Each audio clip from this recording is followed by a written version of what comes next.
দাপট দেখিয়ে বিশ্বসেরা Spain, FIFA বিশ্বকাপে স্বপ্নভঙ্গ মেসির।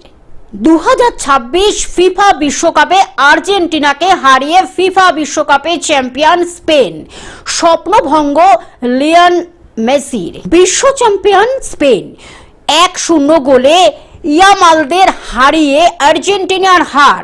2010-এর পর 2026 দ্বিতীয়বার ফুটবল ওয়ার্ল্ড কাপ জয়ী স্প্যানিশ আর্মাডার দুবার ফাইনালে উঠে চ্যাম্পিয়ন স্পেন। এক্সট্রা টাইমে দ্বিতীয়ার্ধে জয়সূচক গোল করেন তোরেস। চোখে জল নিয়ে মঞ্চ ছাড়লেন Messi. Bureau report, globe news.